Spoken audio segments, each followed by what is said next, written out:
I want to talk about money. I really want to talk about money.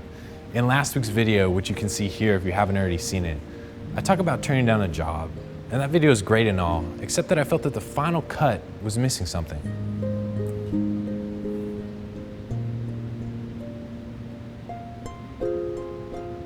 I felt it was lacking because I cut out every part where I talk about the actual financial amount that I turned down in that job. I cut out every time when I talk about the actual dollar amount because I didn't want you to think that I was bragging or that I was being pretentious with my money. And that got me thinking about money and how it's something that each and every one of us deal with and think about on a day-to-day basis. Yet it's socially and conversationally unacceptable to talk bluntly about. I'm very bad when it comes to small talk. The worst part about meeting someone new is the fact that I need to talk to them about the weather for 30 minutes or how bad the 405 has gotten recently. I'm so bad that oftentimes I just avoid functions where small talk is required. But when skipping these functions is not an option, I found that there's one topic that I love to talk to people I just met about, and that's money, because nobody likes to talk about money. Even though it's something we all deal with, even though it's a reason that a majority of us go to college or continue to take the 405 every morning to that job we hate, because every 2 weeks we get a paycheck and somehow that paycheck makes our drive on the 405 not that bad. But what K through 12 in college forgot to teach us was that it doesn't really matter how much money you make every 2 weeks. It's what you do with that money that matters.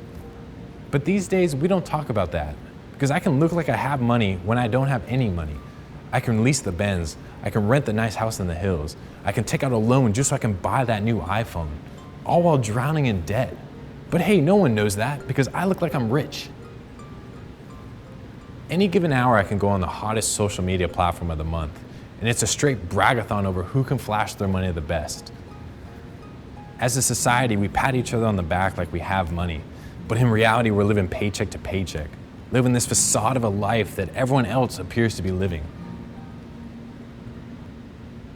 But once I stop worrying about what other people are doing, and I start minding my own business, and I start making money like Sam Walton, money that will last longer than the Rockefeller family, I'm not supposed to act like it, and I'm not supposed to talk about it. How does that make any sense? When I don't have any money, society tells me to flaunt it. But once I have money, society tells me to shut up and start a foundation. When I look at my generation, I believe there's a strong connection between the fact that we are the poorest generation and that we don't know money, because we don't talk about money. Schools fail to teach us about money, so instead we learn about money through the lifestyles of reality stars and social media micro-celebrities. So we learn about money through an environment where people flaunt money that they don't have, where people are living a lifestyle that isn't real because it gets views, and they're tricking us into believing that we too can live like them.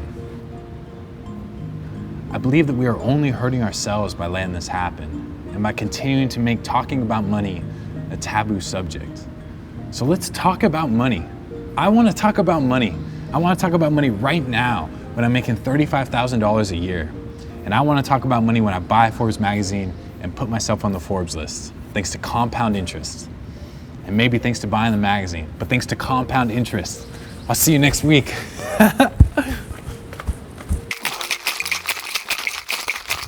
Welcome to El Torrito. What can I get for you today? I can't hold the camera still.